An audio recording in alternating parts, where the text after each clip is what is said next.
ሰበር ዜና ጤና ይስጥልኝ አድማጭ ተመልካቾች የመስከረም 22 የሰዓቱን አበይትና ሰበር ዜናዎች በእለቱ በሁለተኛ የዜና ወጃችን ዳግም ይዘን ቀርበናል። በቅድሚያም አርዕስተ ዜናዎቹን በማስቀደም ጀምራለሁ። ብልጽግና የኤርትራው ፊልድ ማርሻል ጀነራል ፊሊጶስ ከነምሬ ወዳጁ ጋር ተገናኘ ሲል ተደመጠ። በወሎ ውጊያ ክፉኛ የተመታው የአገዛዙ ጦር ኤርትራ ላይ ጦርነት ለመክፈት መሳሪያ እየገዛ መሆኑም ታውቋል። አስመራና አዲስ አበባ የጋዛ ጣፋንታም ተደቅኖባቸዋል። ፊልድ ማርሻል ብርሃኑ ጁላና አብይ አህመድ ያላሰቡት ዱብዳም ገጥሟቸዋል። በዝርዝር እንመለከተዋለን። ወዲህ ደግሞ ማስረሻ ሰጤ በ50 ሚሊዮን ብር እጁን ለመንግስት ሊሰጥ ነው ተጨባጭ መረጃ አለኝ ሲል ባህር ዳር ዊክሊክስ አስነብቧል። በዝርዝር መረጃውን እንዳስሰዋለን። በሌላ በኩል አርበኛ ዘመነ ካሴን ይገድላሉ የተባሉ 11000 ኮማንዶዎች ጎጃም ገብተዋል። ስምሪትም ተሰጥቷቸዋል። የጎጃም ፋኖ በመግለጫው ዘመነ ካሴን ጫፉን አላስነካም፣ ህዝቡ ግን ይጠንቀቅ ብሏል። ዝርዝር ይዘንበታል። ወዲህ ደግሞ ጎጃምና ጎንደር ላይ ውጊያ ተደርጓል። የብልጽግና ወታደሮች ተረፍርፈዋል። በዝርዝር እንመለከተዋለን። ከወሎ ምርኮኞች ጋር ቃለ መጠይቅም ተደርጓል። እሱንም በቪዲዮ እናስመለክታችኋለን።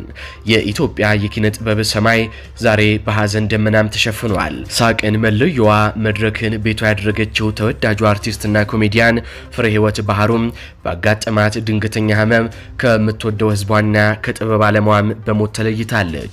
እንመለከተዋለን። ሰላም ጤና ይስጥልኝ አድማጭ ተመልካቾች እንደምን ቆያችሁ? ከላይ በአርስተ ዜና ያደመጣችሁትን መረጃዎች ወደ እናንተ ላደርስ እዚህ ተገኝቻለሁ። የህዝባዊ ትግሉን የምትደግፉ እንዲሁም ሀገር ወዳድ ሆናችሁ አድማጭ ተመልካቾች ቪዲዮውን ላይክ፣ ቻናሉን ሰብስክራይብ አድርጋችሁ የደወል ምልክቱን ታበሩ ዘንድ እንጠይቃለን። እንዲሁም በኮሜንት ድል ለህዝብ ልጆች ድል ለጀግኖቹም እያላችሁ ለህዝብ ሲሉ ጫካ የገቡትን ታጋዮች ታበረታቱ ዘንድ እየጠየቅናችሁ በቀጥታ ወደ መረጃዎች ያለፍኩኝ እስከ ፍጻሜው ድረስ አብራችሁኝ ቆዩ። በቅድሚያም ዜና እረፍት። አርቲስት ፍሬህይወት ባህሩ ከዚህ ዓለም በሞት ተለየች። በሀገር ፍቅር ቲያትር ለበርካታ ዓመታት ያገለገለችው ኮሜዲያንና አርቲስት ፍሬህይወት ባህሩም ባጋጠማት ድንገተኛ ህመም ከዚህ ዓለም በሞት ተለይታለች። አርቲስት ፍሬህይወት በሀገር ፍቅር ቲያትር ቤት በውዝዋዜና ዳንስ ተቀጥረው ችሎታቸውን በመድረክ ካሳዩም ከያንያን መካከል አንዷ ነበረች። አርቲስቷ የቀለጠው መንደር፣ ፎርፌ፣ ረመጥ፣ ነቃሽና ሌሎች በርካታ በሀገር ፍቅር ቲያትር ቤት በተሰሩ ቲያትሮች ላይ ተውናለች። በሀገር ፍቅር ቲያትር ለበርካታ ዓመታት በሙያው ያገለገለችው አርቲስት ፍሬህይወት በበርካታ ፊልሞች፣ የቴሌቪዥን ድራማና የሙዚቃ ክሊፖች ላይም በትወና መሳተፏን የሀገር ፍቅር ቲያትር መረጃም አመላክቷል። ለአርቲስቷ አድናቂዎችና ወዳጅ ዘመዶች ቤተሰቦቿም መጽናናትን እንመኛለን። አስመራና አዲስ አበባ እንደ ቴህራንና እንደ ቴልአቪቭ የአዲስ አበባን ሰላም እንኳን ማስጠበቅ ያቃተው የመንግስት ኃይል የኤርትራው ጀነራል የወሎን ጥቃት አድረሰው የሚሉ የብልጽግና ኃይሎች እነዚህን የተመለከተ ሰፊ ዳሰሳ በቅድሚያ ላስደምጣችሁ። የፋኖ ኃይሎች 12ኛና 69ኛ ክፍለ ጦሮችን ደምስሰዋል። መንግስት ለማመን 3 ቀን ፈጅቶበታል። ወራሎች ከባድና ቀላል መሳሪያዎች እንደ ጉድ ተማርከዋል። የተማረኩ የመከላከያ አባላት ቁጥር በተንቀሳቃሽ ምስል ሲታይ ያስደነግጣል። መንግስት የፋኖ ኃይሎችን ደምስሼ በገዳምና በየሸለቆው በትኛቸዋለሁ ሲል ተደጋጋሚ ጊዜም ተናግሮ ነበር።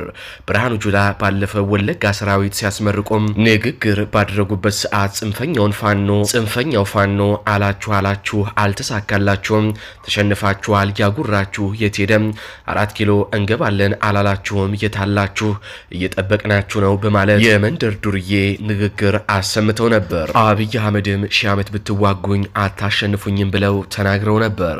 ክፍለ ጦር የሚያክል ነገር ለዚያውም 2 ክፍለ ጦሮችን ፋኖ ሙሉ በሙሉ ሲደመሰሳቸው ብርሃኑ ጁላና አብይ አህመድ የሚመሸጉበት ነው እየጠፋቸው።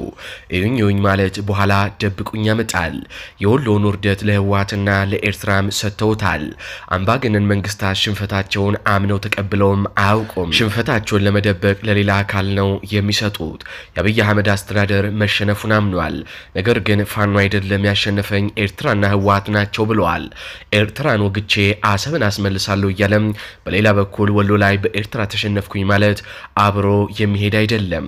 የአየር ኃይል አዛዡ ይልማ መርዳሳ ቤላሩስ እንደሚገኙ ተረጋግጧል። የመረጃ ምንጮቻችን መሳሪያ ለመሸመት ወደዛ እንዳቀኑም ነግረውናል። አብይ የምርም ከኤርትራ ጋር ለመፋለም ቆርጦ የተነሱ ይመስላሉ።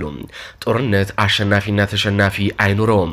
ወጣቶች ከማለቅ ህዝብ ከመደምሰስ ኢኮኖሚ ከማንኮታኮት ውጪ የሚመጣ ነገር የለም። የኢሳያስ ልጅ አይሞትም። የአብይ አህመድ ልጆችም እንደዛው አይሞቱም። የብርሃኑ ጁላ ልጆችም ፈጽሞ አይነኩም። የአበባው ታደሰ ልጆችም እንግሊዝ በሰላም እየኖሩ ነው። የደሃ ልጅ ግን ይጨፈጨፋል።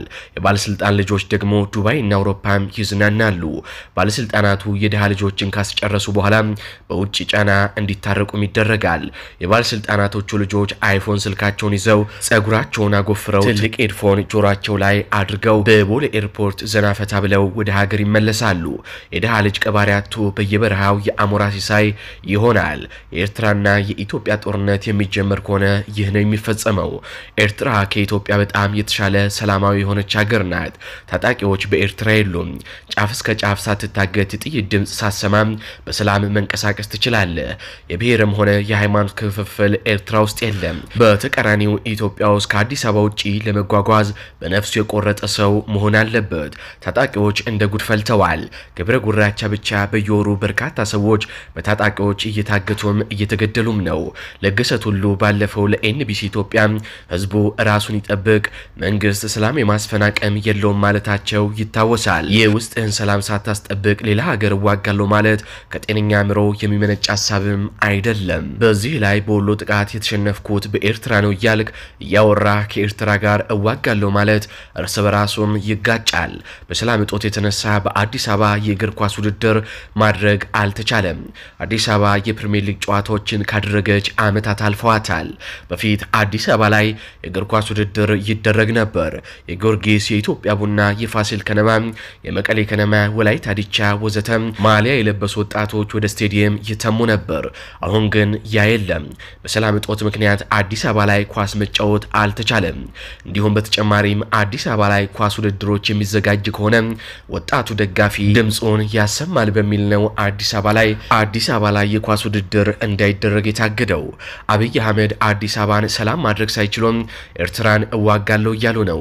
ከኤርትራ ጋር ጦርነት ሲደረግ ከፋኖ ጋር እንደሚደረገው ጦርነት አይደለም። ኤርትራ ድሮን አላት። የኤርትራ ጦር ሰሞኑን የድሮን ልምምድ ሲያደርግ ሰንብቷል። እጅግ ምስጢራዊ በሆነ መንገድ ከእስራኤል፣ ከቻይና፣ ከሩሲያ የስለላና ዘመናዊ ጦር መሳሪያ ገዝቷል። ይህ ማለት የኢትዮጵያ መከላከያ ሰራዊት አስመራን በድሮን ሲመታ የኤርትራ ሰራዊት አጸፋ ይሰጣል ማለት ነው። አስመራ እንደተመታው ሁሉ አዲስ አበባ በድሮን ይመታል ማለት ነው። አስታውሱ፣ በትግራይ ጦርነት ጊዜ ህወሓት የባህር ዳርና የጎንደር አየር ማረፊያን መምታቱም ይታወሳል። አሁን ላይ የድሮን ምርቶች እየዘመኑ መጥተዋል። አጥፍቶ ጠፊ ድሮኖች እየተመረቱ ነው። ኢራን፣ እስራኤል፣ ቻይና፣ ቱርክ፣ ሩሲያ ያመርታሉ። ሺህ ኪሎ ሜትሮችን አቋርጠው በተሰጣቸው ኢላማ ላይ ራሳቸውን ይፈጠፍጣሉ። እነዚህ ድሮኖች ምህረት የለሽ ናቸው። እነዚህ ሀገራትም ለዶላራቸው ሲሉም ጦርነት ላይ ላለ ሀገር ሁሉ ይቸበችቡታል። ኢራን ሻሂድ የተሰኙ አጥፍቶ ጠፊ ድሮኖችን ለሩሲያ ትሸጣለች። ለየመን ታጣቂ ኃይል ለሁቲ ታቀርባለች። ከሌሎች ድሮኖች አንጻር ርካሽ ናቸው። ኢላማቸውን በትክክል ይመታሉ። ኤርትራና ኢትዮጵያ ውጊያ ውስጥ ከገቡ ኢራን፣ እስራኤል፣ ቱርክ፣ ሩሲያም ለሁለቱ ሀገራት ድሮን ይቸበችባሉ። ሌሎች የጦር መሳሪያዎችንም ይቸበችባሉ። ኤርትራም ሆነች ኢትዮጵያ በቂ አየር መከላከያ የላቸውም። እናም ትርፉ ውድመት ነው የሚሆነው። በተለይ ኢትዮጵያ ትላልቅ ተቋማት አለዋል። የኢትዮጵያ አየር መንገድ እንዲሁም ባቡር፣ የህዳሴው ግድብ፣ ትልልቅ የመብራት ማከፋፈያዎች ቢመቱ ትልቅ ኪሳራ ነው የሚሆነው። ኤርትራ እንደ ኢትዮጵያ ትልልቅ ተቋማት የላትም። ቢወድሙባትም በቀላሉ የምትተካቸው ናቸው። ኤርትራ 1983 ላይ ቆመ የቀረች ሀገር ናት። ከተገነጠለች በኋላ በሀገሪቱም በርካታ የመሰረተ ልማት ስራም አልተሰራም። የመከላከያ የክብር አባላት የወሎን የፋኖን ጥቃት ለኤርትራ ሲሰጡ ነው የሰነበቱት። ፋኖ እንዴት ማጥቃት እንዳለበት፣ በምን ሰዓት መከላከያን እንደሚያጠቃ፣ የስለላ መረብ እንዴት እንደሚዘረጋ ለፋኖ የነገራቸው የኤርትራዊ ኤታማዦር ሹም ጀነራል ፊሊጶስ ናቸው እያሉ የብልጽግና ሚዲያዎች እየተናገሩ ነው። እንግዲህ አስቡት፣ የኤርትራዊ ኤታማዦር ሹም ጀነራል ፊሊጶስ በሌላ ሀገር ወታደራዊ ስልት አስልተው ካሸነፉ በራሳቸው ሀገር ኤርትራ ላይ ጦርነት መክፈት ደግሞ ትልቅ ዋጋ ያስከፍላል ማለት ነው። ስለዚህ ብልጽግና በራሱ እጅ ነው ማን የነካው። የብልጽግና ሚዲያዎች ከዚህ ቀደም ጀነራል ፊሊጶስ ከዘመነ ካሴ ጋር ተገናኘ ብለው መዘገባቸው አይዘነጋም። ይህ በእንዲህ እንዳለ ከዚሁ ጋር በተያያዘ ብልጽግና ድራማ ለመስራት ፋና ቲቪን ደሴ ማስገባቱ ተነገረ። ፋሺስቱ የብልጽግና አገዛዝ ሰሞኑን በአፋብኃ ምኒልክ እዝ በዘመቻ አርበኛ ደማሊ አባናደው የደረሰበትን ከባድ ሽንፈት ላለመቀበል ፋኖ የተዋጋኝ ብቻውን አይደለም ከትግራይና ከኤርትራ ኃይሎች ጋር ሆኖ ነውና ሌሎች ምክንያቶችን ሲደረድር ሰንብቷል። ፋኖ ከፈጣሪው በታች ትጥቆም ስንቆም ሁሉ ነገሩም በውስጡም በውጭም ያለው የአማራ ሕዝብ መሆኑም የአደባባይ ሀቅ ነው። ፋኖ ከፈጣሪው በታች ራሱን ችሎ የቆመ ነው። ተክሱም አሸናፊነትም ድል አድራጊነቱም የአባት የአያት የቅድመ አያቶቹ በአጠቃላይ ስሪቱ ነው። ነገር ግን አብይ አህመድ ሽንፈቱን ላለመቀበል ፋኖ ከትግራይና ከኤርትራ ኃይሎች ጋር ሆኖ ነው የወጋኝ እያለ በሚዲያ ሚሊሻዎቹ በኩል ሲያለቅስ የሰነበተ መሆኑም ይታወቃል። የማልቀስ መብቱም እየተጠበቀ ነው። ከዚህ ጋር ተያይዞም ፋኖ የወጋኝ ከትግራይና ከኤርትራ ኃይሎች ጋር ሆኖ ነው የሚለውን ለቅሶውን ወንጀላውን በአሰብ ፕሮፓጋንዳ ለማጀብ ምንም ፋኖ ባልተማረከበት ሁኔታ ሐራ መሬት እየተባለ ከሚጠራው ቦታ የጌታቸው ረዳ ቡድን አባል የሆኑ የትግራይ ተወላጅ ታጣቂዎችን በማምጣት ፋኖ ጋር ሆነን ስንዋጋ ወልዲያ ዙሪያ በመከላከያ ተማረክን እንዲሉ በማድረግ በዛሬው ዕለት መስከረም 22 2018 ዓ.ም ደሴ ከተማ ፋና ቲቪ ቀረጻ እያካሄደ መሆኑን ለማረጋገጥ ችለናል። ስለሆነም ፋኖ በብልጽግና ቡድን በሐሰብ ፕሮፓጋንዳ ውንጀላ እንዲሁም ሌሎች ምክንያቶች ቢደረድሩም የጀመረው የአማራ ሕዝብ የሉና ተጋድሎ ለድል ከማብቃት የሚያደናቅፈው የሚያግደው አንዳች ሁኔታ እንደሌለም ሊታወቅ ይገባል ሲሉ የፋኖ አመራሮች ለሚዲያችን በላኩት መረጃም አሳውቀዋል። አሁን በቀጥታ ወደ ጦር ግንባር መረጃዎች አልፋለሁ። አፋብኃ ሰሜን አማራ በላይ ዘለቀ እዝ ሜጀር ጀነራል ውባንታ ባተኮር ነበልባሉ ፎገራ ክፍለ ጦር የነበልባሉ ፎገራ ክፍለ ጦር በወረታ ከተማ በሰራው የታቀደ ኦፕሬሽን በትላንትናው ዕለት ከምሽቱ 1 ሰዓት ተኩል ከተማ ፖሊስ ጣቢያ ላይ በወረወረው የቦምብ ጥቃት 2 መደበኛ ፖሊሶች ወዲያውኑ ሲሞቱ ህዝቡን ሲያንገላቱ ከነበሩት መካከል የመጀመሪያው ቢሰጥ የተባለው ግለሰብ ከፍተኛ ጉዳት ደርሶበት በሕክምና ለማትረፍ ርብርብ እየተደረገ እንደሚገኝም ተረጋግጧል። በመስከረም 21 2018 ምሽት 1 ሰዓት ከ20 ከአገዛዙ እድሜ አራዛሚ አድማ ብተና ካምፕ ውስጥ በተደረገ የቦምብ ጥቃቶች 9 አድማ ብተና አካላት ቡትና ቁስለኛ ሲሆኑ አንዷ ፓትሮል ከጥቅም ውጪ መሆኗም ተረጋግጧል። በሌላ በኩል አፋብኃ ምዕራብ አማራ ቀጠና ቴዎድሮስ እዝ ጎጃም አገው ምድር ክፍለ ጦር የ10 አለቃ ኤፍሬም አጥናፉ ብርጌድ የብልጽግናን ኃይል አደባይቶታል። 10 አለቃ ኤፍሬም አጥናፉ ብርጌድ ዛሬ ጠዋት 3 ሰዓት ከ40 እስከ 6 ሰዓት በወሰደው ላስጨራሽ ውጊያ በወገን በኩል አመርቂ ድል አስመዝግቧል ሲሉ የፋኖ ኃይሎች ተናግረዋል።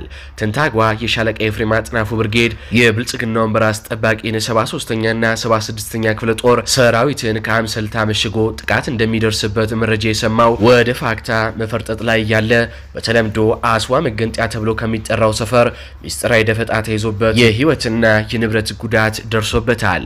በዚህም መሰረት 11 በራስ ጠባቂ የብርሃኑ ጁላ ወታደሮች ወደ ላይኛው ሲሸኙ ብዛት ያላቸው የብርሃኑ ጁላ ሰራዊቶች ቁስለኛ መሆናቸውን አዲስ ቀደም ጤና ጣቢያ መግባታቸውን አረጋግጠናል። እዚሁ ጎጃም ላይ ብልጽግና ሀገሪቱ ላይ አለኝ የሚለውን መሳሪያና 11000 ገደማ የኮማንዶ ኃይል ጎጃም ምራዊና ዱር ቤተ ላይ አሰማርቷል። አርበኛ ዘመነ ካሴ ይገኝበታል ብሎ ባስበው ቦታ ሁሉ ኮማንዶ እያስገባ ነው። የኃይል ዘመነ ካሴን ሳትገድል ወይንም ደግሞ ከነነፍሱ ሳትይዝ ከመጣ ወየውሉ ተብሎ ትዕዛዝ የተቀበለ የመጨረሻው የአገዛዝ ወታደራዊ ጫፍ ላይ ያለ ኤሊት ፎርስ ነው ተብሏል። በእኛ በኩል ለወዳጆቻችን የምናሳውቀው ነገር ቢኖር በፍጹም በእኛ ተማመኑ። እንኳንስ የአብይ አህመድ ባሮ ሽንኩርት የዘመነን ጫፍ ሊነካ ቀርቶም የመጀመሪያ ጠባቂ ኦርዲናንሳችንን ማለፍ ፈጽሞ አይችልምና ይህ አረመኔ ኃይል እንደለመደው ንጹሃንን ሊረሽን ይችላል። ስለዚህ ህዝባችን ጥንቃቄ እያደረገ የተለመደው መረጃ ለኛ የማቀበል ስራውን አጠናክሮ እንዲቀጥልና ራሱን በበቂ ሁኔታ እንዲከታተል እንዲጠብቅ ጥሪ እናስተላልፋለን ሲሉ የጎጃም ፋኖች አስታውቀዋል። ይህ በእንዲህ እንዳለ በሌላ ሰበር ዜናችን እጅግ አስቸኳይ መረጃ አለኝ በማለት ባህር ዳር ዊክሊክስ ማስረሻ ሰጤ እጁን ለመንግስት ሊሰጥ ነው ስትል መረጃ ወጣች። ማስረሻ ሰጤ ለአገዛዙ እጁን ለመስጠት ድርድር እንደጨረሰና በተጨባጭ ያገኘነው መረጃ ያስረዳል። በተጨባጭ ስንል በጣም እርግጠኛ ማስረጃ ይዘን ነው ሲል ባህር ዳር ዊክሊክስ አስነበበ። በርግጥ እጅ ሊሰጥ ነው ሳይሆን መባል ያለበት ራሱ ለሽያጭ አቀረበ የሚል መረጃ ደርሶናል በማለት ባህር ዳር ዊክሊክስ ይቀጥላል። ማስረሻ ሌሎች በአመራርና አባል ደረጃ ያሉ ሰዎችን ይዞ ወደ አገዛዙ እንደሚገባና ለዚህም በግልጽ የ50 ሚሊዮን ብር ጉርሻ እንደሚሰጠው ከአገዛዙ ሰዎች ጋር ድርድር ላይ እንዳለ የባህር ዳር ዊክሊክስ ምንጮች ያገኙት መረጃም ያስረዳል። አብይ አህመድ የተለያዩ አመራሮችን ለማስኮብለል በሚል ባለሀብቶችን ከሰሞኑ በአስገዳጅ መልኩ ሚሊዮን ብሮችን እንዲመድቡ እንዳደረገም ለማወቅ ተችሏል። ከዚህም ብር ላይ ከፊሉ ማስረሻ ሰጤ ለሚባል በደብረ ማርቆስ ከተማ ከአገዛዙ ሰዎች ጋር ሲደራደር ከኖረም ከዛም ሸፈትኩኝ በሚል ጫካ ለከረመ ማስረሻ ሰጤ ለሚባል ሰው ብሩ ሊሰጥ ነው ሲል ባህር ዳር ዊክሊክስ በደረሰው መረጃ መሰረት አስነብቧል። ይህም ብቻ ሳይሆን ሌላ እኛ በውል የማናውቀው ሰው ድርድር መጀመሩን የሰማነው ሰው አለ ሲል ባህር ዳር ዊክሊክስ አስነብቧል። ብዙ ብሮች ከቪዛ ጋር እንደሚመቻችለት ከአገዛዙ በኩል ድርድር መቅረቡም ተረጋግጧል። ለጊዜው ሰምተን ባህል ብለን እንለፍ፣ ተጨማሪ መረጃዎችን ማነፍነፋችንን ግን እንቀጥላለን ሲል ባህር ዳር ዊክሊክስ አስነብቧል። ባህር ዳር ዊክሊክስ የተሰኘው የመረጃ ምንጭ ከዚህ በፊት በሚያወጣቸው መረጃዎች 100% ተአማኝነት ያተረፈ የአማራ ሚዲያ ነው። በመጨረሻም በወሎ የሚገኙ ምርኮኞች ቃላቸውን ሰጥተዋል። በሚያሳዝን ሁኔታ ልብ የሚነካ ንግግር አድርገዋል። አድምጠናቸው እንመለስ። እኔ መጣው ከሰሜን ሸዋ ነው። ጨፌ ከሚትባለው ከተማ ወረዳ ግንብቹ ከሚትባለው ማለት ነው። ከመጣሁት የሰለጠንኩ ብር ሸለቆ ነው። 2014 የመጣሁት ደለሳ አካባቢ ከሚባለው በትግራይ ጦርነት አለ ተብሎ ነው የመጣ ነው። በዛ ሰዓት እኔ የመጣሁት ተገድጄ ነው የመጣሁት። በሚኒሻ በዱላ እየደበደበ ያመጣ እስካሁን ወደ ሀገር ቤት መሄጄ አላቅም። ልጅ አለኝና ልጄን ማይቼ አላቅም። 5 አመት እየሞላ ነው። የኔ ጓደኞች ብር ሸለቆ የሰለጠኑት 40 ዙር የሰለጠኑት ሀገር ቤት ሄደዋል። እኛ እስካሁን ሀገር ቤት አልሄድንም። ስለዚህ በባለፈው በተፈጠረ ውጊያ ላይ የኔ ጋንታ 7 ሰው ነበር። ከሰባቱ 3 ሰው ነው የተረፈው በህይወት የወጣ፣ ሌላ ሞቷል እዛው። ስለዚህ መንግስት ይሄ ሁሉ ተፈጥሮ ሙርከኛ የለኝም እያለ ነው። ሙርከኛ የለኝም ብሎ ሙርከኛው የተማረከውን በድሮን መጥቶ እየጨረሰ ነው። እኔ የምናገረው ነገ ለመሞት አይደለም፣ ነገ ለመኖር አይደለም። አንድ ጊዜ ልጄን አይቼ ቢሞት ምንም አይቆጨኝም። 5 አመት ሙሉ እናትና አባቴ እየናፈቁኝ ነው። ቁስለኛው እኛ እንኳን ቦርድ ወረቀት ይዤ እንኳን አላስገባኝም የመንግስት ማለት ነው። ስለዚህ ስንቱ ነው ቦርድ ሲባል እኮ በገንዘብ ነው ተጠየቅነው። 10,000 ብር አምጣ። ይሄ የመንግስት ተቋም አይደለም። መከላከያ ድሮ ቀረ የለም። መከላከያ አሁን እንደራሴ ማለት ነው። እኔ ወራይሉ ለሚባለው ቦታ ላይ ነው ቦርድ ወረቀት በስብሶ የቀረው ማለት ነው። ገደል ከሆነም ለአባታችንና ለእናታችን አይደርስም። ቀን ያልፋል እያልን ነው ብርድ እየጠጣን የምንኖረው። እዚህ ያለ ሰራዊታውን አልተማረከም። 12ኛ እኔ ሰው ከ3ኛ ሬጅመንት ነው የምናገረው። 12ኛ 3ኛ ሬጅመንት 2ኛ ሻምበል ተማሪ ካለው ለምን አልተማረኩም? የለኝም እያለ አገር ቤት እንዳይገባ በድሮን ጨፍጭፈው ሙርከኛን እዚህ ለመጨረስ ነው። ቀይ መስቀል መጥቶ እንዳይረከብ ዓለም መንግስታት እንዳያቅ ድሮን የሰራው እኮ ህዝብ ለመጨፍጨፍ ሰራዊት ለመጨፍጨፍ አይደለም። ስለዚህ እኛ መጥቶ የሚደርስልን አካል ካለ መጥቶ እንዲደርስልን በሱ ወሬ አይደለም፣ ወሬ ነው እየነፋለው። እስካሁን አታለውናል። እኔ እናትና አባቴ ልጄን አይቼ አንዴ አሁን ድፍት ቢያረገኝ ምንም አይደለም። ለምን ለመሞት ነው የተፈጠርኩት። ስንቴ ከሞት ድኛለሁ። ያው በዱላ በሶስት እግር ነው የሚሄደው። ከዚህ በላይ ሞት አለ ታደለ ወንድ ልጅ የለኝም አለው። ድብና አርግቷለሁ። ከ300 በላይ ሙርከኛ አለው። የለኝም ለምን ይላል? ሚዲያ ላይ አወራ ብሎ ቢገል ከሆነ ለምን መግደል አይደለም? ለምን አይሰቅልም? ከፈለገ ማለት ነው። ለሞት ትሞት አለ። አካፈር ነው ተፈጠርኩ ወደ አፈር ነው መመለሰው። ስለዚህ የለኝም ብሎ ነው ህዝቡ መስማት ያለበት ማለት ኦሮሚያ ክልልም ያለ ደቡብ ክልልም ያለ አማራ ክልልም ያለ ወጣት ማወቅ ካለበት ያመጣ የሚያስጨፈጭፎ ለስልጣኑ ነው እንጂ ታዲያ ለምን አያወጣም? ወንድም ያለ ትግራይ ላይ ተገደለ ማለት ነው። ስለዚህ ድንበር አይደለም ሆኖ አይደለም ድንበር ለምን ድንበር አውጥቶ አያስቀምጥም? ሰራዊት እኮ እዚህ የተቀመጠ ሰራዊት ቢወጣ ደስታው ነበር፣ ግን ተጨኩኖ ነው የተቀመጠው። ብዙ ጊዜ በቲክቶክ ከአማራ ክልል አውጣኝ ብሎ የሚሳደቡ ስንቱ ናቸው፣ ግን ተይዞ ነው የሚገደሉት። ለምን? ስልጣኑ የራሱ ስለሆነ። እሱ መከላከያን ሰራዊት መንግስት አልነበር መምራት የነበረበት ራሱ የመንግስት መከላከያ ራሱን በራሱ ነበር መምራት የነበረበት፣ ግን አሁን መንግስት ነው የሚመራው። ስንቱ ፖለቲከኞች አሉ እኮ እነ ለማ መገርሳ አንተ ያቦካውን እኛ አንጋግርም ብሎ ወደ ውጪ የጠፉት። እኔን ይዞ ከፈለገ ማኮላሸት ይቶ ሙሉ አይቆርጥም። ደንታዬም አይደለም ተስፋ ቆርጫለሁስ። ይሄን ነው ለማስተላለፉ።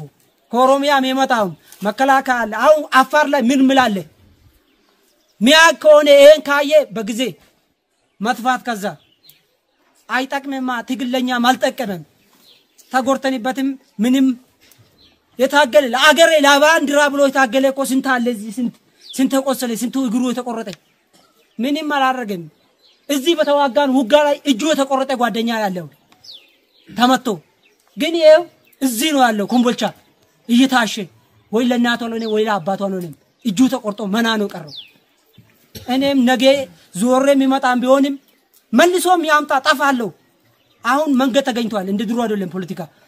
እኔ የሚናገረው ተገድጄም አይደለም የራሴ ስሜት ስላለኝ ነው የሚናገረው። ተገድጄም አይደለም ማንንም ሊያስገድደኝ አይችልም። የማረከውን እያንከባከበ ነው። ከዚህ በፊት ያርዳል፣ ይረሽናል፣ የኦሮሞ ልጆች ይገላል። ኦሮሞ ነኝ አልገደለኝም አሰቀለኝም ፋኖ። ስለዚህ ወጥተ መሄድ ካለብህ ወጣት ወጥተ ሂድ፣ ለእናትና ለአባት ይሁን። ወታደር ያለው ለውጭ የሚበቃል ወታደር እንኳን እዚህ እነሱ ጥያቄያቸው ለምን ጠየቁ ነው። ኦሮሚያ ክልልም እኮ ሸኔ ጥያቄን እየጠየቀ ነው ያለው። ጥያቄውን አልመልስም ስላለ ነው። አሸባሪ ነው ብሎ ያሳደደ ድሮን እና ሙርከኛ ካለለው አማራ ክልል ጤና ጣቢያ ላይ ደግሞ ሳንቃ ብትባለው ባላ ድሮን የጣለው ዛሬ ደውለናል። ሳንቃ ጎደኛለ ወታደር ነው የተገደለው፣ ሴት ነው የተገደለችው። እንዴት አንድ ክልል ላይ እንዴት ድሮን ይጥላል? እሱ ችግር ካለለ ኢትዮጵያ ብቻ ሳይሆን ችግር ያለበት ዓለም መንግስታት ራሱ እኮ ድሮን ማስጣል ያለበት ክልል ላይ ድሮን አይፈቀድም። እኛ ተምረን ምን መጣ ፖለቲካ ሌላ እዚህ ሲንደርስ ደግሞ ሌላ አድርግ ነውና ሂድ ነው የምትባለው። የኔ ጓደኛ እኮ አብረን የመጣ ነው። ትላንትና የመጣ ወንድሜን ቀብሬ ነው የመጣሁት እዚህ ባርቢጂ ጭንቅላቱ ተበርግዶ ማለት ነው። ግን እኔ በህይወት አለው እየበላው ነው ዛሬ። ምንም የማያውቀው ከሐረርጌ የመጣ ህፃን በዱላ ተደብድቦ የመጣ በቦምብ ፊቱ ተበላሽቶ ሞቱ እንኳን ቢሞት እኮ አገር ቤት ሞትም አይቀርም። ስለዚህ ኢትዮጵያ መንግስት የላትም፣ ጭራሹ ነው መንግስት የላትም ኢትዮጵያ። እኔ እንደራሴ አድማጭ ተመልካቾች ለሰዓቱ ያስኩላችሁ ዘገባዎች እነዚህን ይመስላሉ። በዜናዎቻችን ላይ ያላችሁን ሐሳብ አስተያየት በኮሜንት መስጫ ስር አስፍሩልን። እንዲሁም በዝግጅታችን ክፍል ላይ ያላችሁን ሐሳብ አስተያየት ምን ይጨመር ምን ይቀነስ የሚሉትንም በኮሜንት መስጫ ስር አስፍሩልን። እንዲሁም ቪዲዮ ላይክ፣ ቻናሉን ሰብስክራይብ በማድረግ አጋርነታችሁንም እንድታሳዩን እንጠይቃለን። እንዲሁም ላልሰሙ እንዲደርስ ሼር በማድረግ ለበርካቶች ተደራሽ ታደርጉን ዘንድም እንጠይቃለን። በቀጣይ በሌሎች ዘገባዎች እስካገኛችሁ ድረስ ቸር ያሰማን።